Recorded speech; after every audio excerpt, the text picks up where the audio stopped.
This Hy-Vee location on Nifong Boulevard is just one place where 16 and 17-year-olds can now get their Pfizer booster doses. This is Amanda Gorman's new book. It's called Change Things, and it served as the inspiration for this and other murals here. You can see the I-70 bridge behind me, and in just a few years, that bridge will look entirely different. Columbia police have arrested a man for a homicide last night in Northeast Columbia. Now you can see the stockroom is filled with boxes and supplies, including this Maricot Jersey Creamery cheese. About an hour ago, I also spoke with Dan Knight's father. He told me although he's happy about this conviction, he hoped for a first-degree charge rather than the second-degree charge. Within the last hour, the Columbia City Council voted to let people decide in the August election whether to get rid of the city's roll cart ban. Leaders distributed Narcan. It's this tiny little bottle that you can use in the event of a drug overdose. And one of our very own received an award. Kenton, I know you mentioned those warm-ups, so should we expect to see that snow melt tomorrow? Inside these doors, preemie girl, shoes. Melissa White is making a difference. And it had everything that I was looking for. Through her nonprofit, Networking for Needs, White collects clothing, shoes, toys, and more. I feel like we're just kind of a small part of a big picture. She donated some of her items to Misty Lynn in her efforts to give back to Kentucky tornado victims. Making sure that the kids and babies, had everything that they needed. Lynn remembers looking at posts of the damage in Kentucky. We kept seeing homes that were demolished, towns that were torn apart, kids and families that have to wake up and they're not going to have somebody the next day.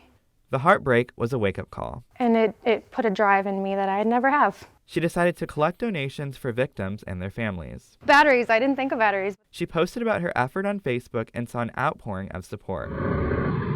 She even got a 53-foot semi-truck donated. Word got around, I guess, and somebody reached out and was like, hey, we can possibly take your stuff to Kentucky. For these organizers, it doesn't matter how many families they affect. Thank you, Leroy. It's just about helping those in need. 10, 15, 20, 100 families, however many, that's a blessing in itself. She's a local leader with a message. I'm through arguing with people about vaccinations. It's a message she preaches for those inside and outside church doors. I think a lot of people don't believe that science and God can really coexist very quite well. Her message on this Sunday was loud and clear. Cases continue to rise. Even addressing some who joined the service online. Get vaccinated, amen. She may stream her weekly St. Matthew's African Methodist Episcopal Church services on Facebook, but the social media site isn't a place she goes to for medical news. There's a difference between a Facebook doctor and an actual doctor. Instead, she looks to scientific journals. To say what the scientists, the doctors have to say, if you loved your neighbor, you would not put your neighbor's life in jeopardy. She thanks God for her church and for a congregation who listened. Even when they went kicking and screaming, CJ. I was one of the few members that was holding out on getting the vaccination. CJ Ross was at first skeptical to get vaccinated. She was one of my last holdouts. But after talks with peers like Reverend Mitchell, she determined it was an act of doing her part. I kind of pulled up my sleeve a little bit and was like, here's my badge of honor. A badge of honor that Raina Martin got too. Wanting to definitely be protected, and protect others, I went ahead and decided to get vaccinated. And like Ross, she also had doubts.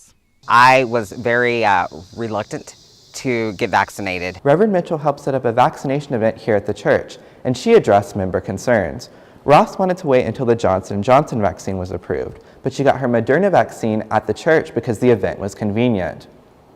Martin was hesitant because she had COVID before, but the Reverend pointed her to researchers where experts still recommend getting the vaccine. I said, okay, for a town that has no bus system, how are we going to get these people out to get vaccinated? With a central location, the Reverend wanted to offer something accessible. And I'm trying to make sure that equity is afforded to all, not just equality, but equity. Ross was one of 100 people, including church members, who got their 2 doses at 2 events this spring. Being a part of this church and believing in our mission to help people outside of the church, that was my Christian duty.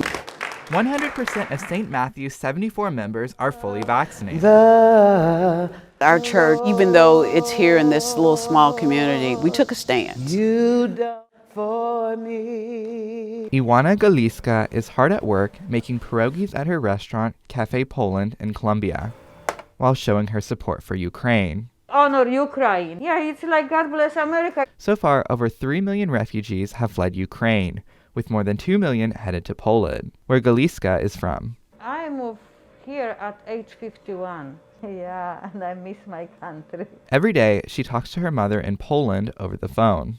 She is still in shock like many Polish people, and she just thinking for now, for today, we have to help them to survive somehow. And everyday Galiska watches the latest on Ukrainian refugees. People are waiting for train, people waiting for the bus, and it's so many refugees everywhere. Her mother lives hours from the Ukrainian border, and there is still a flow of refugees. We just feel powerless, yeah, and we wish them, to win and establish and rebuild the country. The support at her restaurant leads to conversations, Thank you very much. so that even from thousands of miles away, she shows support for her neighboring country.